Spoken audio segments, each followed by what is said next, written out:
নমস্কার, নিউজ ভ্যানগার্ডের এক নজরে 25 আপনাদের প্রত্যেককে জানাই স্বাগত। আমি রয়েছি অমিত আপনাদের সাথে। অপরাধ দমন, আইন শৃঙ্খলা রক্ষা, নেশা বিরোধী অভিযান সহ সড়ক দুর্ঘটনা রোধ অন্যান্য বিষয়ে সুনামের সাথে কাজ করেছে ত্রিপুরা পুলিশ। ত্রিপুরা পুলিশ সপ্তাহ 2026 উপলক্ষে আয়োজিত কুচকাওয়াজ অনুষ্ঠানে একথা বলেন মুখ্যমন্ত্রী মানিক সাহা। মুখ্যমন্ত্রী বলেন, আমার দৃঢ় বিশ্বাস যে আগামী দিনেও নিষ্ঠা, সততা ও পেশাদারিত্বের সঙ্গে উৎকর্ষতা বৃদ্ধির এই ধারাবাহিকতা বজায় রাখবে Tripura police. Delivery boy Prosenjit সরকারের মৃত্যুকাণ্ডে 5 অভিযুক্তদের জামিনের আবেদন খারিজ করে দিল ধর্মনগর বিচার বিভাগীয় আদালত। নিম্ন আদালত মামলাটি উচ্চ আদালতে প্রেরণ করেছে।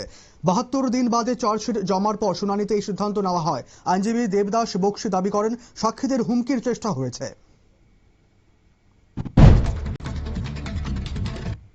বিশালগড়ে স্বামী বিবেকানন্দ মিষ্টান্ন ভান্ডারের বিরুদ্ধে ছত্রাকযুক্ত পচা মিষ্টি বিক্রির অভিযোগ উঠেছে। রাউতখলার বাসিন্দা রাজকুমার দাস সন্তানের জন্য মিষ্টি কিনে বাড়িতে নিয়ে যায়, তা পচা ও দুর্গন্ধযুক্ত বলে দাবি করেন। ঘটনার পর তিনি প্রশাসনের নিষ্ক্রিয়তায় অভিযোগ তোলেন। এলাকায় খাদ্য সুরক্ষা নিয়ে প্রশ্ন উঠেছে। ধর্মনগরের জেলা ও দায়রা আদালত চত্বরে হঠাৎ অসুস্থ হয়ে পড়লেন এক ফৌজদারি মামলায় অভিযুক্ত ফয়জুর রহমান। খবর পেয়ে দমকল কর্মীরা ফয়জুর রহমানকে হাসপাতালে নিয়ে যায়। ফয়জুর রহমানের বাড়ি পানিসাগর পদ্মবিল এলাকায়। বর্তমানে তিনি ধর্মনগর জেলা হাসপাতালে চিকিৎসাধীন। দমকলের তৎপরতায় বড় বিপদ এড়ানো গেছে বলে জানা গেছে।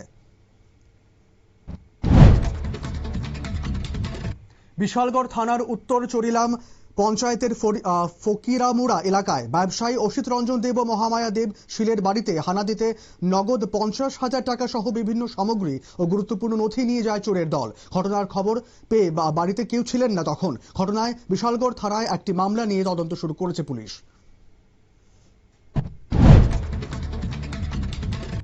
ধর্মনগরে আসছেন খ্যাতনামা লোকসঙ্গীত শিল্পী সাত্তুকী বন্দ্যোপাধ্যায়। 28 ফেব্রুয়ারি বিবেকানন্দ সার্ধশতবার্ষিকী ভবনে অনুষ্ঠিত হবে বিশেষ অনুষ্ঠান টেক ওয়ান লাইভ সঙ্গে সাত্তুকী।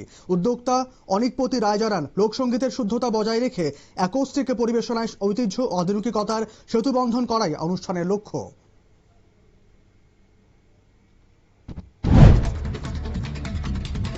5 শতাধিক রোজাদারকে নিয়ে ইফতার পার্টির আয়োজন করলো আগরতলা গাউছিয়া সমিতি। আগরতলা ইন্দ্রনগর গাউছিয়া সমিতি মসজিদ প্রাঙ্গণে বাগি হুদা দরবার হলে বুধবার এই অনুষ্ঠানের আয়োজন হয়। ঈদে মিলানুদ্নবী উপলক্ষে 5 শতাধিক রোজাদার ইফতার করেন, জানান ইমাম নজরুল ইসলাম কাদরি।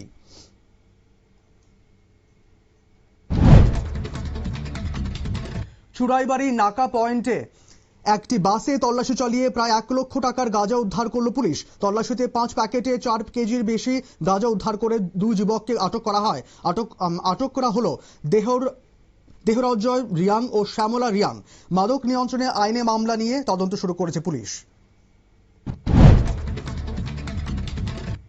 সর্বভারতীয় যুব কংগ্রেস প্রধানের মুক্তির দাবিতে গণ অবস্থান কর্মসূচি পালিত হলো আগরতলা পোস্ট অফিস চৌমুহনী কংগ্রেস ভবনের সামনে। ত্রিপুরা প্রদেশ যুব কংগ্রেস কমিটির উদ্যোগে এই কর্মসূচি থেকে যুব কংগ্রেসের জাতীয় সভাপতি উদয় ভানু চিপকে অবিলম্বে নিঃশর্ত মুক্তির দাবি তোলা হয়। মঙ্গলবার দিল্লি পুলিশ তাকে গ্রেপ্তার করেছিল।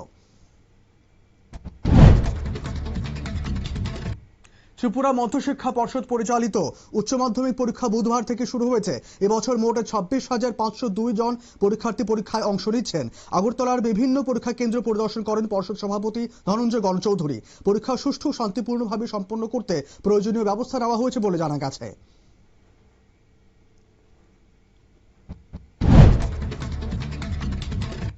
ধর্মীয় রীতিনীতি মেনে অমরপুর কুলাবাং কেমি এলাকায় শিব মন্দিরের উদ্বোধন করা হয়। মন্দিরটি TTAADCর EM ডলি রিয়াং এর তহবিল থেকে নির্মিত হয়েছে। ডলি রিয়াং জানান, আগামী দিনে এলাকায় শৌচাগার, গাড়ি পার্কিং স্থান ও গোমতী নদীর পাড়ে সিঁড়ি নির্মাণ সহ স্থানীয় মাঠটি সংস্কার করে দেওয়া হবে। একাধিক দাবিতে ডেপুটেশন প্রদান করল ভারতীয় মজদুর সংঘের পশ্চিম ত্রিপুরা জেলা কমিটি। পশ্চিম ত্রিপুরা জেলার জেলা শাসকের কাছে বুধবার ডেপুটেশন জমা দেওয়া হয়। সংগঠনের পক্ষ থেকে ডিএম এর হাতে 11 দফা দাবি সনদ তুলে দেওয়া হয়। জেলা শাসকের মাধ্যমে সেই সনদ প্রধানমন্ত্রীর উদ্দেশ্যে প্রেরণ করা হয়েছে।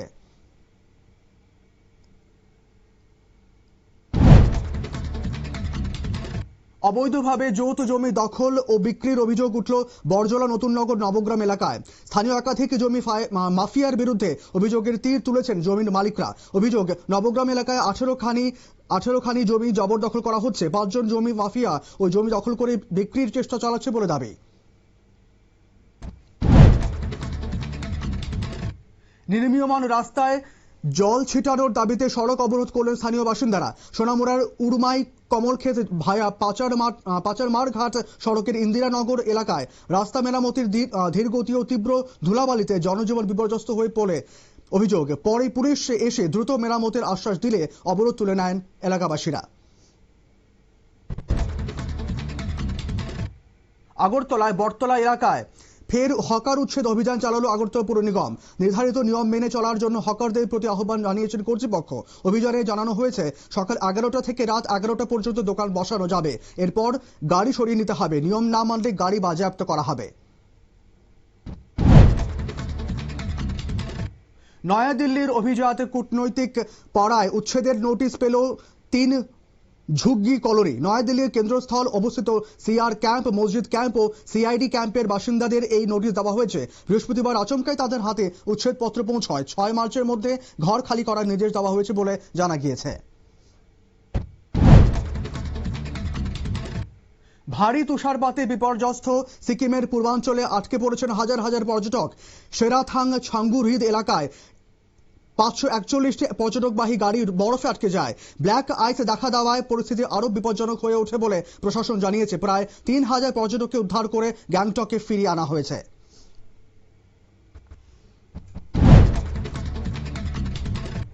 ইডির সমন এড়ানোয় ঝাড়খণ্ডের মুখ্যমন্ত্রী হেমন্ত সোরেনের বিরুদ্ধে মামলা দায়ের হয়েছে। বুধবার এই মামলার উপর অন্তর্বর্তী স্থগিতাদেশ দিয়েছে। ঝাড়খণ্ডে জমি দুর্নীতি সংক্রান্ত বেআইনি আর্থিক লেনদেনের মামলায় নাম জড়িয়েছে তার। 2024 সালের জানুয়ারিতে গ্রেফতার হয়ে 5 মাস জেলে থাকার পর জামিনে মুক্তি পান তিনি। বিষাক্ত পানীয় জল খেয়ে অন্ধ্রপ্রদেশের শ্রীকাকুলামে একজনের মৃত্যু হয়েছে। অসুস্থ অন্তত 70 জন।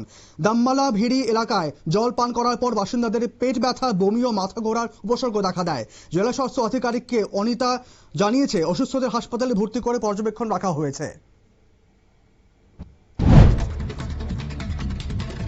ভারতকে ভেনিজুয়েলার তেল বিক্রিতে গতি আনছে আমেরিকা। মার্কিন সংস্থা শেভরন এর কাছ থেকে তেল কিনেছে রিলায়েন্স ইন্ডাস্ট্রিজ। গত 2 বছরের মধ্যে এই প্রথম শেভরনের মাধ্যমে ভেনিজুয়েলার তেল রিলায়েন্সের কাছে পৌঁছচ্ছে। জানা গিয়েছে ভেনিজুয়েলার বস্কন তৈলক্ষেত্রে থেকে উত্তোলিত অশোধিত তেল কেনা হচ্ছে।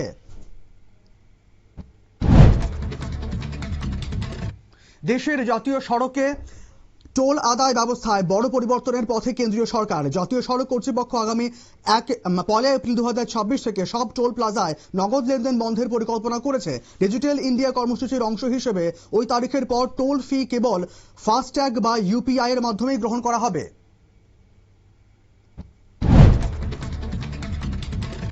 সাংবিধানিক পদে বসে থেকে ধর্ম, বর্ণ, ভাষা বা অঞ্চলের ভিত্তিতে কাউকে আক্রমণ করা যায় না বলে জানালো সুপ্রিম কোর্ট। সরকারি পদে আসীন ব্যক্তি হন বা সাধারণ নাগরিক, সবার ক্ষেত্রে এই নির্দেশ প্রযোজ্য। বক্তৃতা, মিম, কার্টুন বা ভিজুয়াল আর্টের মাধ্যমে কোনো সম্প্রদায়কে অপমান করা যাবে না বলে পর্যবেক্ষণ করলো। বাংলাদেশের প্রাক্তন প্রধানমন্ত্রী শেখ হাসিনাকে পিলখানা হত্যাকাণ্ড মামলায় অভিযুক্ত করা হলো। অভিযোগের তালিকায় রয়েছেন শেখ তাপস, মির্জা আজম, জাহাঙ্গীর কবির নানক সহ আওয়ামী লীগের একাধিক নেতাকর্মীরা। মামলায় ইতিমধ্যে 300 জনের সাক্ষ্য গ্রহণ হয়েছে। সাক্ষীদের বয়ানে উঠে এসেছে অভিযুক্তদের জড়িত থাকার তথ্য।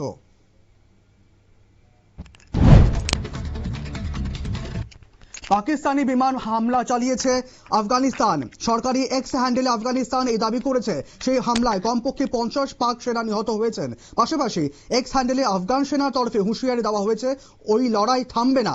যদিও পাকিস্তানের তরফে এই হামলা সম্পর্কে কোনো প্রতিক্রিয়া জানানো হয়নি।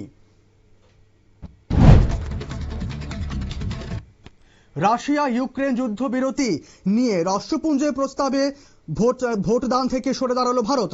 রুশ ইউক্রেন যুদ্ধবিরতি সংক্রান্ত একটি খসড়া প্রস্তাব পেশ হয় রাষ্ট্রপুঞ্জের সাধারণ সভায় ওই প্রস্তাবের পক্ষে ভোট দেয় 193 সদস্যের মধ্যে 107টি দেশ, বিরুদ্ধে ভোট দেয় 12টি দেশ, 51টি দেশ ভোট দেয়নি, যার মধ্যে অন্যতম ভারত।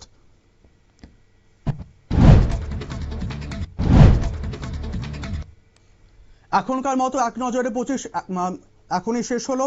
পরবর্তী আপডেটস, সংবাদ এবং টক শো দেখার জন্য চোখ রাখুন শুধুমাত্র নিউজ ভ্যানগার্ডের পর্দায়। ধন্যবাদ।